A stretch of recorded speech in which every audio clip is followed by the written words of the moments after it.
सभी स्टूडेंट्स को नमस्कार बेटा। और इसमें हम लोग सेकंड यूनिट को शुरू कर रहे हैं।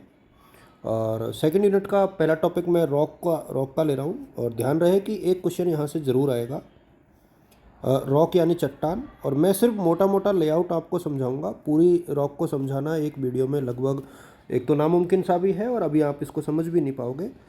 यानी एक तो चट्टान होती क्या है।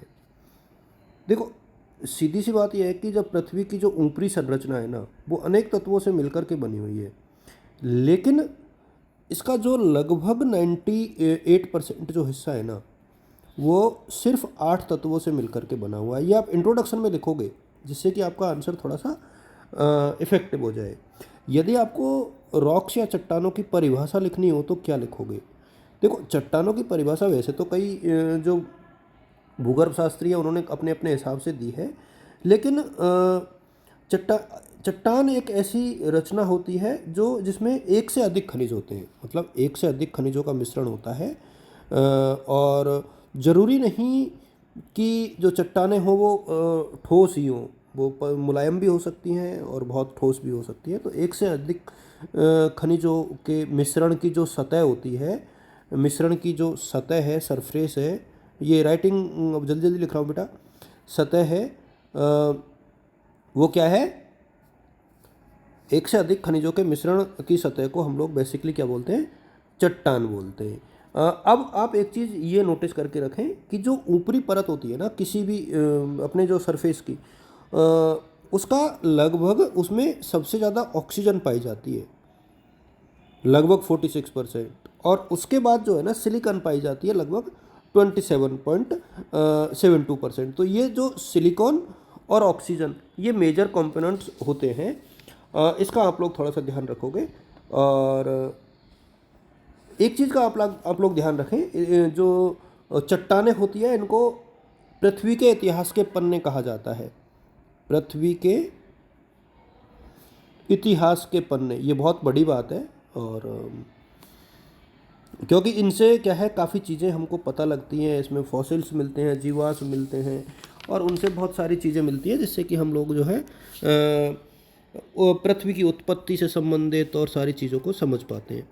अच्छा, बनावट की प्रक्रिया के आधार पर जो है हम इनको दो भागों में डिवाइड करते हैं। देखो, वर्गीकरण यानी क्लासिफिकेशन।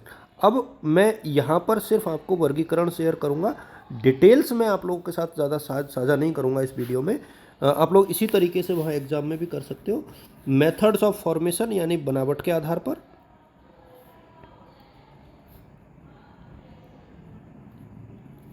और एक जो है नेक्स्ट जो है जनरल डिवीजन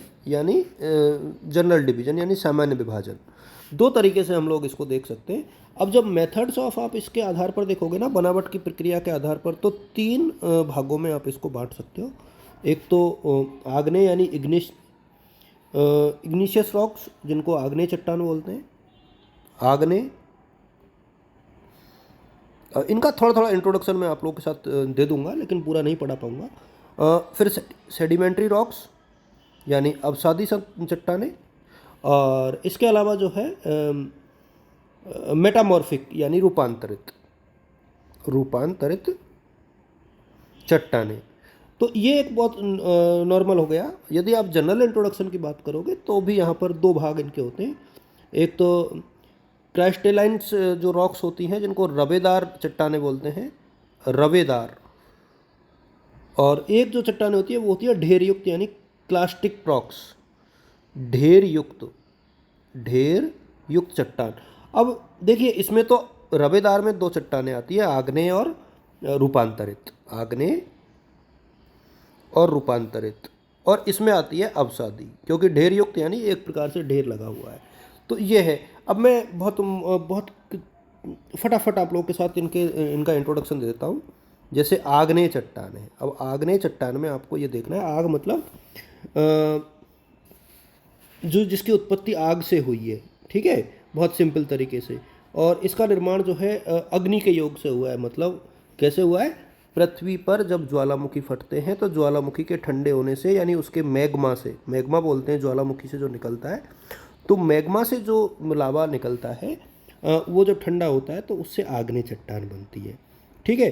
और ये बहुत कठोर होती है और इतनी कठोर होती है कि इनमें जल भी नहीं प्रवेश कर पाता और रवेदार और दानेदार होती है, ठीक है।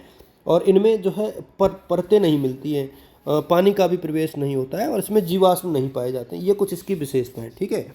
अब इसको आप लोग थोड़ा थोड़ा अब इसके आग्नेय चट्टानों के वर्गीकरण को आप खुद देख लोगे और इनकी कुछ आकृतियां हैं, ये आप याद कर लेना, जिसमें बेथोलिथ, लेकोलिथ, फेकोलिथ और लोपोलिथ और सिल, ये कुछ इसकी, और डाइक, ये कुछ इसकी अवस्थाएं हैं। इनको आप लोग खुद याद करोगे क्योंकि अभी मेरे पास इतना जो है समय नहीं है कि मैं इनको आप लोगों को समझा पाऊँ।